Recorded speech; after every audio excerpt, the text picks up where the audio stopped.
Bem-vindo ao único canal no YouTube que tem a Bíblia comentada versículo a versículo, trabalho inédito, querido. Por isso, salve gente boa! Vamos nós aí para mais um vídeo comentando a Bíblia versículo a versículo, na sequência aí da carta aos Hebreus. E o tema de hoje é o seguinte: a promessa da eterna aliança para os chamados.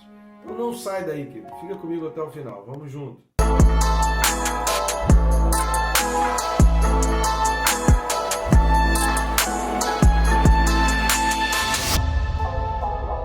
Aproveita, antes de mais nada, bem rápido aí, quando você está acabando de fazer o café, clica aí rapidinho em inscrever-me, que está enrolado no meu nome, e pronto, você já vai estar inscrito no canal. Então inscreva-se no canal, nos ajude a aumentar o número de inscritos.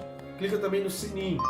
Clicar no sininho vai te ajudar a ser notificado a cada vídeo novo, a cada postagem, muita coisa boa ainda aqui no canal, e está imperdível o estudo da carta aos Hebreus, fundamental, alicerce da vida cristã. Então você não perde nada, você não fica por fora, você aprende. E quem lê sabe mais, quem assiste os nossos vídeos vai saber muito mais a respeito da Bíblia. Tenho certeza que isso vai te ajudar muita coisa. Tá bom, então vamos lá, o texto de hoje é Hebreus capítulo 9, versículo 15, dando sequência então ao nosso estudo. Hebreus 9, versículo 15, que diz assim: por isso mesmo, ele é o mediador da nova aliança, a fim de que, intervindo a morte para a remissão das transgressões que havia sob a primeira aliança, recebam a promessa da eterna herança aqueles que têm sido chamados. Aqui tem muito texto bíblico para a gente ler aqui, então eu vou tentar correr um pouco com o vídeo, mas antes da gente entrar a fundo na análise do texto, eu preciso que você nos ajude aí com o nosso canal. Preciso te lembrar, você está nos ajudando com o nosso canal. Uma das maneiras que é rápido, fácil e de graça, não vai te custar nada, não vai sair um centavo do teu bolso, é o famoso triplo C: curtir, comentar e compartilhar. Curtindo e comentando, o YouTube mostra e começa a indicar, recomendar o vídeo para mais pessoas, e compartilhando, você consegue fazer esse vídeo chegar para pessoas que talvez nunca receberiam a indicação e a recomendação desse vídeo. Outra maneira que você pode nos ajudar é indo na descrição do vídeo.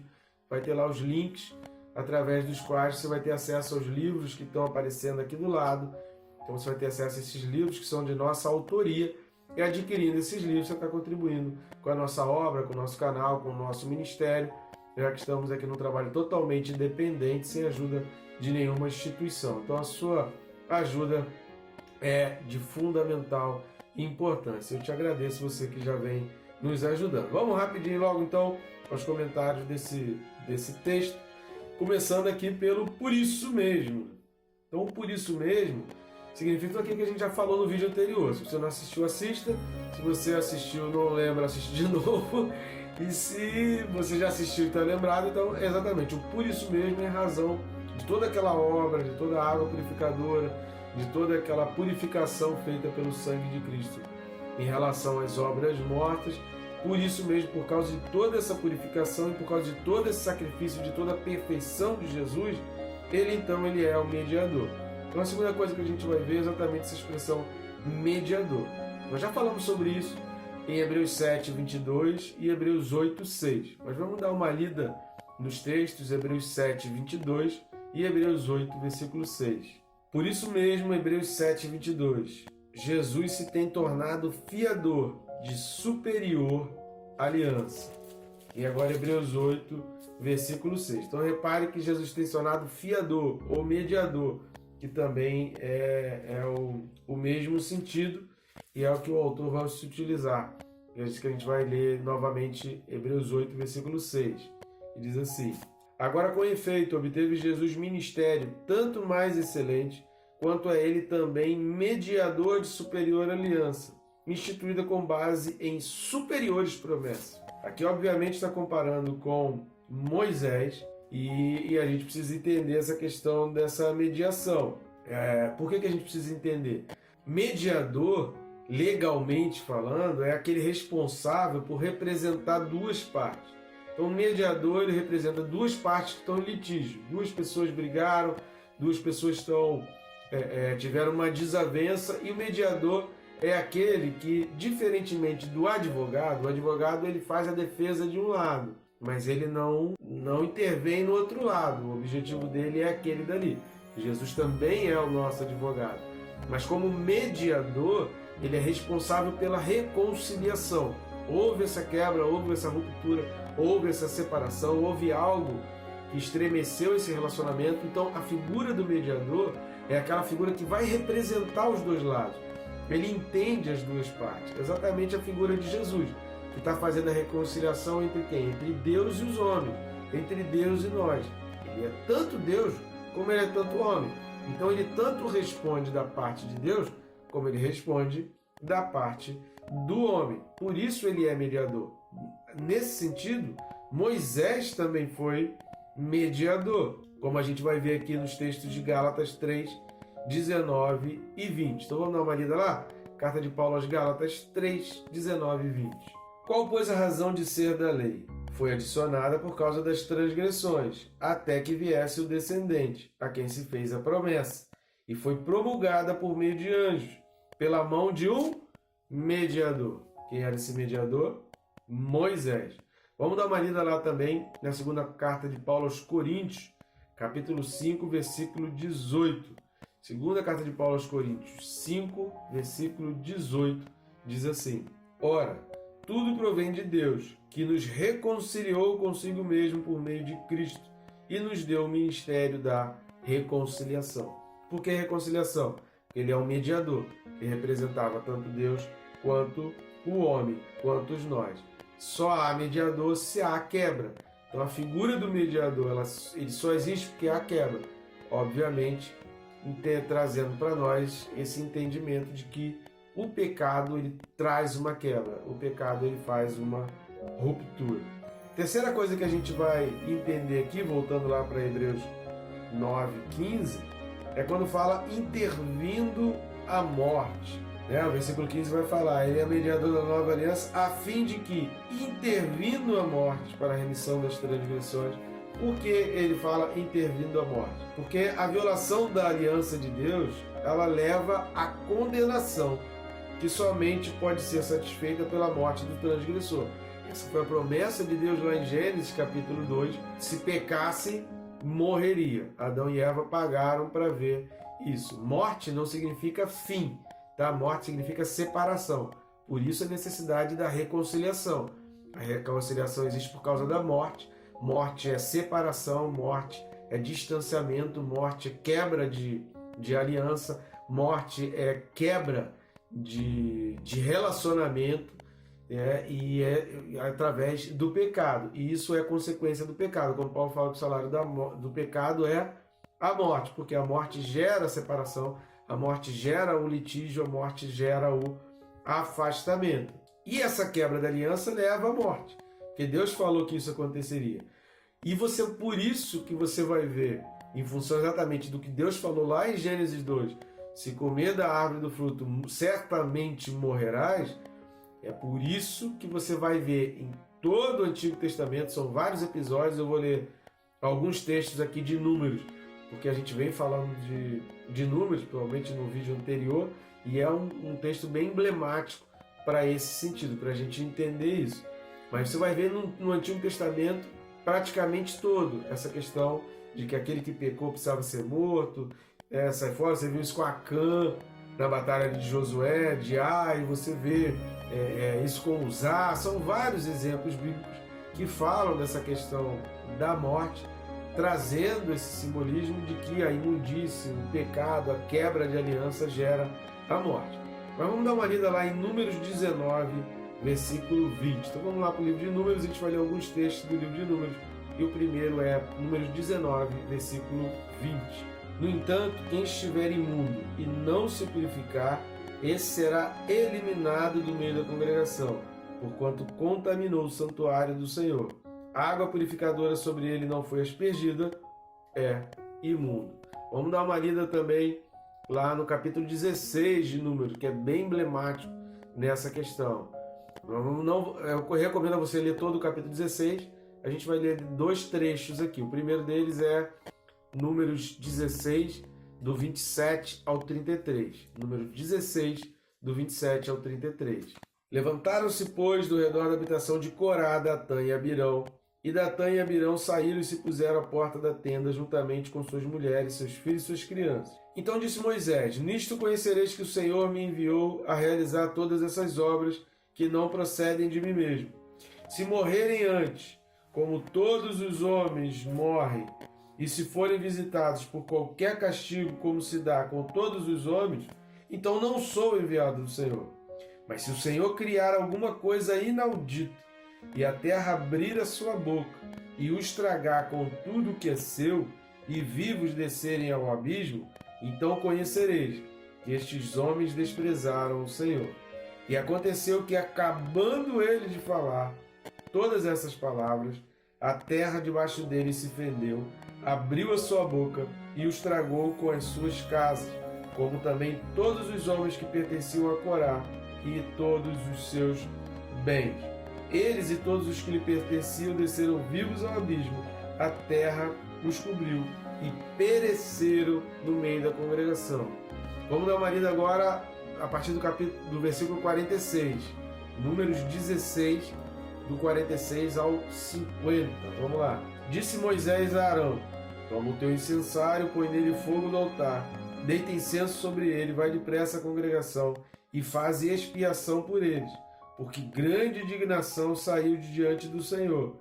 Já começou a praga. Tomou Arão, como Moisés lhe falara, correu ao meio da congregação, eis que já a praga já havia começado entre o povo.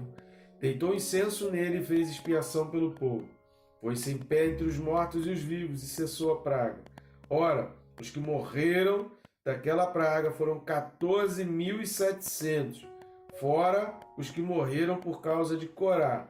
Voltou Arão a Moisés à porta da tenda da congregação e cessou a praga. É por isso que é comum você ver situações como essas no Antigo Testamento. Por quê? Porque a quebra de aliança levava à morte. Voltando lá agora no texto de Hebreus 9, versículo 15, o autor está falando o quê? Que intervindo a morte para a remissão das transgressões, então a remissão das transgressões precisava da morte. Tudo por causa de Gênesis capítulo 2, e tudo porque o homem pecou, porque Deus poderia ter falado aquilo e o homem ter obedecido. Todo pecado passa por um momento de decisão, faço ou não faço, digo sim ou digo não. Todo pecado passa por esse momento, e quando Adão e Eva estiveram nesse momento, eles não souberam dizer não, disseram sim, cometeram pecado, e então a morte veio. Deus poderia ter falado aquilo tudo e Adão e Eva não ter desobedecido. E pronto, a morte não entraria, o pecado não estaria na vida da humanidade.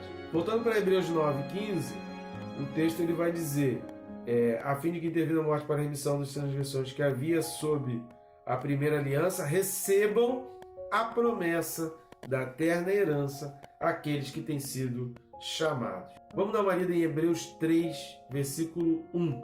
Vamos lá para Hebreus 3, 1. Diz assim: Por isso, santos irmãos, que participais da vocação celestial, considerai atentamente o apóstolo e sumo sacerdote da nossa confissão, Jesus. O Senhor, querido, vocaciona, o Senhor chama pessoas para viverem puros, santos, perseverantes, durante um tempo, durante um período, só para a realização de uma tarefa?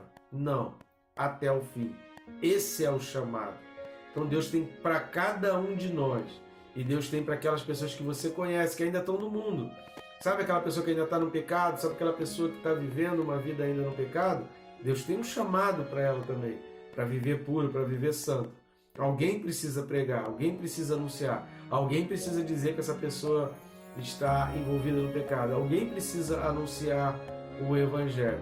É por isso que missionários são enviados, por isso que a gente é enviado para levar a palavra, para anunciar que a pessoa precisa sair dos maus caminhos e entrar nos caminhos do Senhor, para a salvação, para a remissão de pecados, porque eles estão afastados e Deus tem um chamado para uma vida pura, santa e íntegra, longe da imundícia, longe das coisas que nos tornam imundo, mas que a gente sirva ao Senhor com perfeição, até o fim. Então vamos dar uma lida em Hebreus 12, versículo 25. Hebreus 12, 25. Tende cuidado, não recuseis ao que fala, pois se não escaparam aqueles que recusaram ouvir quem divinamente os advertia sobre a terra, muito menos nós, os que nos desviamos daquele que dos céus nos adverte. Então ele está falando aqui, olha, cuidado, que consequência do pecado sempre vem. A gente precisa se deter ao nosso chamado, que é ter uma vida pura e santa.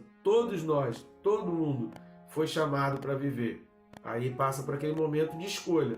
Eu decido viver uma vida santa e pura ou eu decido pecar. Aí compete a nós fazermos a escolha, mas o Senhor está chamando, o Senhor está convocando a cada um de nós, aquelas pessoas a quem nós conhecemos, para a santidade, para a pureza e para viver a vida em Cristo até o fim. Vamos ler ainda Hebreus 6, versículo 11. Desejamos, porém, continue cada um de vós mostrando até o fim a mesma diligência para a plena certeza da esperança. Então, essa diligência, a preocupação, a fiscalização, sabe, esse entendimento da nossa vida, ela precisa ser até o fim. Ele precisa fazer isso até o fim. Não pode ser por um momento. O cristão não pode ter uma vida de alto e baixo.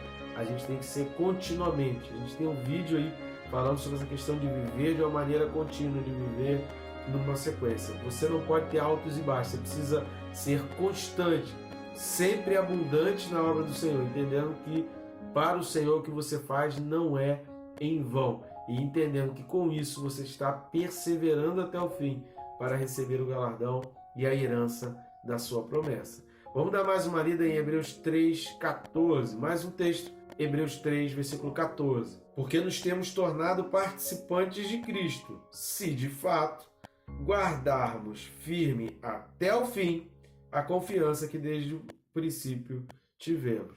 Então, a gente só é realmente participante de Cristo. Participante de Cristo está falando de quê? Está falando da herança. Está falando daquilo que Cristo herdou, está falando daquilo que Cristo deixou para nós. A gente só alcança isso se a gente permanece até o fim. Por isso que a Bíblia vai falar que o fim é melhor do que o começo, que o fim das coisas é melhor do que o começo, porque a gente precisa chegar lá, a gente precisa ir até o fim. Não adianta ser muito bom durante um momento e depois entregar o jogo, entregar os pontos. Tem que ser até o fim, até o dia que o juiz vai apitar. Voltando lá para Hebreus 9, versículo 15, recebam a promessa da eterna herança. Qual é a promessa? Para a gente entender essa promessa, a gente precisa ver Gálatas 3,16. Então vamos lá para a carta de Paulo aos Gálatas, capítulo 3, versículo 16. Ora, as promessas foram feitas a Abraão e ao seu descendente. Não diz e aos seus descendentes, como se falando de muitos, porém como de um só, e ao teu descendente, que é Cristo. Então Paulo está explicando para os judeus aqui também aquilo que foi prometido para Abraão. Essa foi a promessa da herança da vida eterna, da herança eterna. Que herança é essa? Vamos também tentar entender, para a gente poder entender a promessa e essa aliança eterna. A gente já entendeu quem são os chamados e para que nós somos chamados. Agora vamos entender essa herança eterna. A gente tem uma promessa, que a gente falou aqui de Gálatas 3,16, que foi aquela promessa feita também a Abraão, e agora herança. Como ele vai dizer do 18 ao 22, aqui de Hebreus 9, a gente vai falar isso nos próximos vídeos, sem derramamento de sangue não há remissão de pecados. E o que significa derramamento de sangue? A morte. Porque para a remissão de pecados precisava da morte. Como Deus disse, se comer da árvore do bem e do mal, certamente morrerás. Eles perderam o direito, eles foram afastados, eles foram separados, ou entraram em litígio com Deus, mas Deus teve que sacrificar um animal. Lembra lá no texto de Gênesis 3? Eles fizeram vestimentas com folhas por causa da vergonha do pecado. Mas para a propiciação foi feito um sacrifício de Gênesis 3 que Deus o cobriu de peles, ou seja, só dá para tirar uma pele de um animal que morreu. Então a morte precisou vir para aplacar a ira de Deus, para afastar pela propiciação pelos nossos pecados. Ou seja, sem morte não vem herança. versículos aí, se você continuar lendo Hebreus 9, do 18 a 22, vai falar, só dá para ter herança, só tem testamento, o testamento só passa a ter validade depois da morte. Ou seja, sem a morte não vem herança. Agora vamos entender essa promessa dessa herança eterna e qual é essa herança que está nos esperando. Quem vai explicar isso para nós é Pedro. Primeira carta de Pedro, capítulo 1, do 3 ao 9. Então vamos lá para a explicação dada por Pedro na sua primeira carta de Pedro, capítulo 1, versículos de 3 a 9. Vamos lá? Bendito Deus e Pai de nosso Senhor Jesus Cristo, que segundo a sua muita misericórdia, nos regenerou para uma viva esperança, mediante a ressurreição de Jesus Cristo dentre os mortos, para uma herança incorruptível, sem mácula, imarcessível, reservada nos céus para vós outros, que sois guardados pelo poder de Deus, mediante a fé, para a salvação, preparada para revelar-se no último tempo. Nisso exultais, embora no presente por breve tempo, se necessário, sejais contristados por várias provações, para que, uma vez confirmado o valor da vossa fé, muito mais preciosa do que o ouro perecível, mesmo apurado por fogo, rendude em louvor, glória e honra na revelação de Jesus Cristo, a quem, não havendo visto, há mais, no qual, não vendo agora, mas crendo, exultais com alegria indizível e cheia de glória, obtendo o fim da vossa fé, a salvação da vossa alma. Glória a Deus. Que coisa tremenda, que maravilha a explicação de Pedro. Essa é a promessa de Deus para a tua vida. Essa é a herança que Deus quer para mim e para você, que Deus quer para cada um de nós. Tá bom, gente boa? Que Deus continue te abençoando, rica e abundantemente.